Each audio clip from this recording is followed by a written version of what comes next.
Hi there, and welcome to another episode of TPi Talks. For this episode, our focus was on production and lighting design house Mandylights. I managed to grab some time with the three directors, Tom, Richard and Steve, to see how they were dealing with the current world situation and how they were using this time of lockdown to develop Mandylights U, a new online training platform for the live events industry. Just like last time, the full interview can be found on our Spotify. All the links on the TPi website. Okay, guys, thanks very much for joining us. If we just go down the line and just can you state your name and role within Mandylights?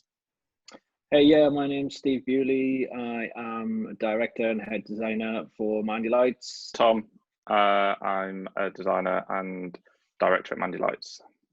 And I'm Richard Neville. I'm a director and designer as well. Just for everyone at home, could we just get a bit of a background on Mandylights and where it all kind of started? We started Mandylights in Australia back in 2006, and as many companies do, there was a bunch of us drinking at a bar after a show one night, and back at that time, the idea of like a design partnership didn't really exist. So we sort of set out to create this entity that'd be, I guess, a bit bigger than usual, just sort of association of freelancers. So right from the beginning, we set out to create a company that had staff and resources and administration and all that sort of thing. And over the years, that kind of grew into, I guess, what it is now. Over the last 14 years, we've just kind of formed this habit of finding gaps in the market and doing things that people aren't doing. So, we started off with this conglomerate, but a legitimate lighting company, legitimate lighting design company. We all got together working in theatre and concert. We saw this gap in the market where we needed some specialist equipment. So we started to manufacture our own truss towers and outdoor lighting fixtures for a bunch of big site projects that we were working on. That trend's continued where today we're making searchlights. We've got a bunch of product development that we do up in China with our partners up there. So really the company's just grown over the last 14 years. And, we now have this team of technicians, administration people, designers, production designers, and we all work together to create something, I guess, a little bit bigger than just a group of designers working together. Now, obviously, the reason we're talking today is we're in very strange times. just kind of catching up with how Mandylight's kind of been getting on for the last, I say 3 weeks, that's for the UK, but obviously Australia's kind of been with it a little bit longer. How's everything been going so far? And what have you been up to in this time? And I could talk a little bit about Australia, I guess. We came out of it. It all came in quite abruptly here. Well, the three of us and Kate, our general manager, were all over in the UK, and Kate and I flew back to Australia. And when we were on the flight, they announced the lockdown in Australia. So we kind of came straight from the airport and went into lockdown for 2 weeks, which is great. Like trying to run the company from your living room when everybody else is still at the office. So that was interesting. But I mean, we've been. It's obviously like a really difficult situation, and trying to sort of straddle government policy and economic shutdowns across multiple countries is quite interesting. One of the big things we did right at the start was commit to all our staff that we're going to keep everybody on. And while we're doing slightly reduced hours, we didn't want to lay anybody off. And I think that was a really important thing that the four of us sat down and talked about, because obviously we depend on our staff so much throughout the year to deliver everything everywhere at the most unusual and extreme circumstances. It kind of felt right to try and support them through this time too. So we're lucky enough to have, as I said, we're kind of spread with a lot of government work and a lot of sort of ongoing corporate and private projects. So everybody's still busy. We're still chugging along, but we've just got a bunch more time. And I think for the first time in like 14 years of Mandylights, I sat down and I was like, cool, I can work on like these couple of things that I've really wanted to work on for the last few years that I just haven't had time to do. And I know it's like a similar situation for the guys in the UK. Yeah, so that's exactly how we find ourselves. Obviously we're all separated, but we can still work on sort of passion projects in a way. That I've had this long-standing passion about creating an online training resource, and this is now, even though it's been chugging along in the background, it's this is now time to allow us to, now we have the time to be able to bring that to fruition a lot quicker than we anticipated. Go into a little bit of that training. What are you guys offering? What are you working on, and what's the kind of plan there? One particular question that keeps cropping up every year. I know myself, I get multiple emails per year from especially younger people wanting to get into the lighting design game and show design game.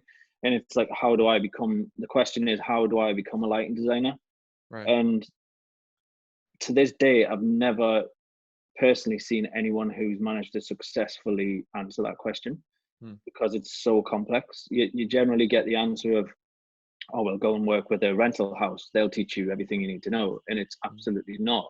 You just cannot put sort of one answer to that question. And one passion I have is actually to give, others a chance to actually get out there and do this. And because it's a huge market. And yeah, so the whole platform is going to be online based. It's going to be accessible, obviously 24/7, being online, and it's going to start out with softwares in the lighting game.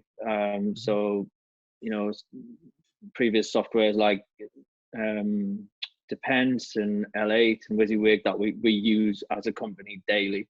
Again, it's like, which previous software do you use? Well, we actively found that we can't put that down to one piece of software because there's no one solution that's best for all applications. So we use all three, and it all stems back to that question: how would you be a lighting designer? Well, we use 20 pieces of software, and not just one particular previous software. So it's, again, bringing all of that based on actual experience, and it's not just, it's coming from a designer's perspective and not just, oh, we are the manufacturer of this product, this is how you use it. We're going to bring knowledge of how we're using it in the market and how to get the best results out of that. And then we're going to offer, hopefully move into sound, video, and tour management, production management, because again, I've actively asked a ton of tour managers and production managers, how did you learn your trade? Where did you get your kind of learning from? And to this day, I still haven't found a course or anything online that actually teaches people how to be a tour manager or a production manager.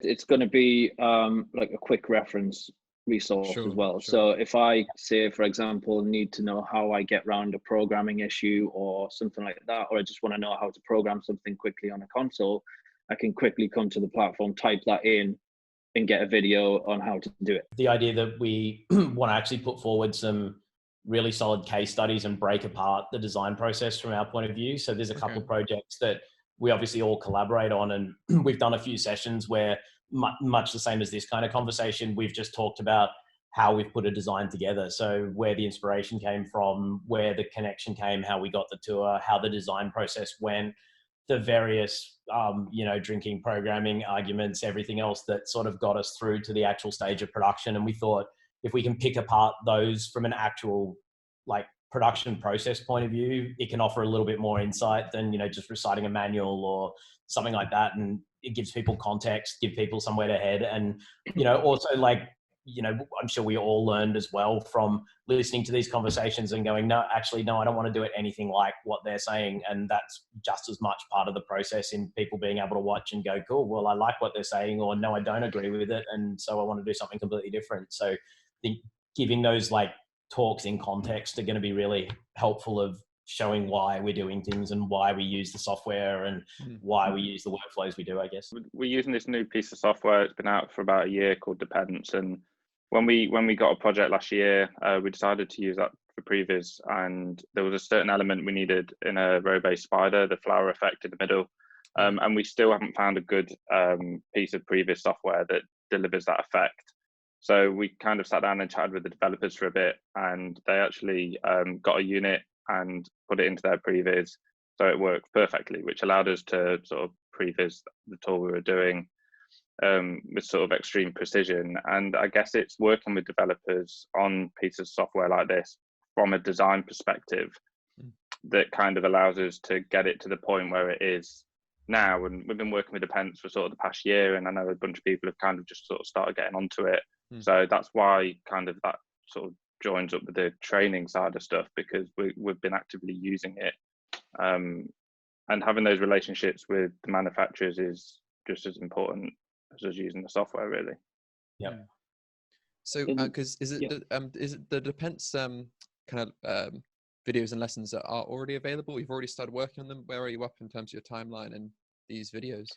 Yeah, we've recorded currently over 60 videos to for Depends in just to pick that one out, which are going to be available very soon. And yeah, so that goes in depth from the basics right through to more advanced features within the software. We're recording videos on other softwares that we use, and that's all going to be available pretty soon, and it's going to be an ongoing thing as well. So it's not just going to be, oh well, here's the videos, that's it. It's going to be weekly and daily. We're going to be creating these videos and actively putting them out there. You were talking about having videos on kind of like tour managers as well. Would that be something you outsource or something? Because I know the Mandylights team have kind of got varied skills. I'm sure some of you have done some tour managing in the past as well. But is that something you're thinking you might actually kind of get other people from the industry in to kind of do those? Yeah. lessons? So the idea with development down the road, it's going to be a little way down the line. Obviously, as I mentioned before, we're starting out in the lighting and visual aspect of the show first, and then moving into all of that kind of thing. And we will work with people who are experienced in the industry, so it will hopefully be well recognized faces, and names who people know, and actively working with a bunch of people who are out there already doing this thing, because there's no way you can actually learn this from anywhere. Once we are kind of back to some kind of level of normality, how are you going to keep the training going while you then the design list of kind of jobs are like building up again? How are you hoping to kind of well, that just jumps back into the company structure. So we have obviously Mandylights set up as a real strong company that allows us to do these things. So even if we are getting inundated with design projects, we have the capacity to deal with those projects and everything else that we're putting into place. We have a couple of production designers on full-time who they have very different backgrounds from us, so very, very structured, come from the traditional university method, which is completely different to the three of us. We've got a couple of great technicians who build our artworks and that sort of thing, and so being able to share it around the company a bit means we're going to be able to get all these different points of view. Even our general manager has a background in arts management, and she's come to us with 15 years worth of experience at managing difficult people like us across the entertainment industry. So, she's full of stories. So she might make an appearance at some point as well. In terms like a vague timeline of when these are going to be available, and then how can people find them? What's the kind of story there? So we're aiming probably in the next 2 weeks, I think, to get the first wave of information online. Well, it's actively, we're building it in the background, so it's almost ready. We just need to test it and final test it and all that kind of things. And it's basically Mandylights U, it's called, and it's mandylightsu.com. So if you just follow that URL, you'll come across the main page, and then let rip and consume as much content as we can throw at you, basically. Nice. Yeah. And will there be a kind of you can watch a couple and then there'll be a kind of a paywall, a subscription? What are you kind of thinking in terms of a structure there? Ultimately, there's going to be as much free content as we can actually put out there. So everything that we can bring that is going to be of value, and there will be an abundance of free content on there. There's going to be a paid membership side to it as well. So for more advanced things, it's a small fee per month. But then what you get for that membership is a multitude of different courses and access to tons of different content. So you're not just paying membership, say for access to a Depends course, you're actually getting, what you will get is access to Depends, Vectorworks, WYSIWYG, LA, Grand MA, all this stuff which is going to be within the membership subscription. And then further to that, there's actually going to be more even deeper in-depth courses which we're going to run as special elements as well. And again, that's probably where we're going to bring in experience from external resources maybe, and utilizing our own experiences and going really digging deep into further knowledge, and offering those types of courses as well. And thanks once again for the team at Mandylights there for speaking to us. Remember, the full interview can be found on our Spotify account, all links on the TPi website. See you next time. Thanks very much for listening.